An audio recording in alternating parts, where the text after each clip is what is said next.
ગળતેશ્વર તાલુકાના કુણી ગામે રાત દિવસ બેફામ માટી ભરીને દોડતા ભારે વાહનોને કારણે સ્થાનિક ગ્રામજનોમાં ભારે આક્રોશ વ્યાપી ગયો છે। માટી ભરી અને દિવસ રાત ધમધમતા મોટા હાઈવાના કારણે ગમે ત્યારે મોટો અકસ્માત સર્જાવાની ભીતિથી લોકોમાં ભયનો ઓથાર હેઠળ જીવી રહ્યા છે। નીતિ નિયમોના કોરાણે અને રસ્તાઓની બિસ્માર હાલત। સ્થાનિકોના આક્ષેપ મુજબ માટી ખનન કરનારા કોન્ટ્રાક્ટરો નીતિ નિયમોને ઘોડીને પી ગયા છે।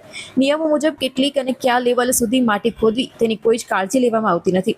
તો વધુમાં ઓવરલોડ માટી ભરીને દોડતા વાહનોના કારણે કુણી ગામથી દરગાહ તરફ જવાનો મુખ્ય માર્ગ પણ સંપૂર્ણપણે બિસ્માર બની ગયો છે। રસ્તા પર મોટા ખાડા અને ચરીઓ પડી જતા વાહન ચાલકો તેમજ રાહદારીઓ માટે ત્યાંથી પસાર થવું મુશ્કેલ બન્યું છે।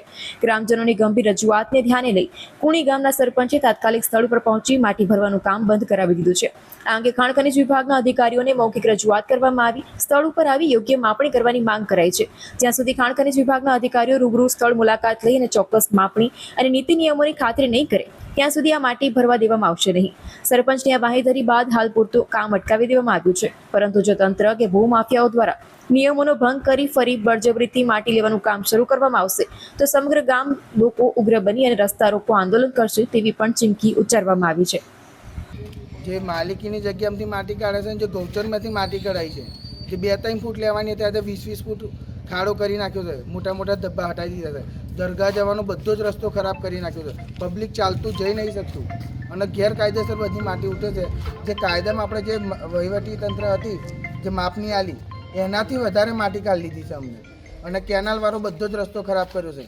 વચ્ચે એક્સિડન્ટ થયેલું મેમપુરા એક છોકરાનો પગ કાપવો પડ્યો છે, એટલે હાઈવા આવા કેનાલવાળા રસ્તા એની પરમિશન મારે જોઈએ અને જે તૂટ્યો છે એ રસ્તો પણ મારે ક્લિયર જોઈએ બનાવેલો।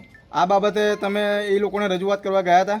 રજૂઆત મેં કાલે કરી કે ભાઈ માટી હવે કાઢશો ના, તો બી આજે ટેન્ક હાઈવા ને હિટાજી બધું થઈ માટી ભરવાઈ ગયા। મેં કાલે જ ના પાડી છે કંપનીવાળા ફોનમાં કે ભાઈ પૂછ્યા વગર માટી કાઢવાની નહીં, હવે માપણી પહેલાં કરો, કેટલું તમે ઠરાવમાં લીધેલું છે, કેટલા ખાતા વાઇઝ જે તમે માપણી પ્રમાણે માટી કાઢવાની છે, એનાથી 2 ગણી માટી નીકળી છે ગૌતમ।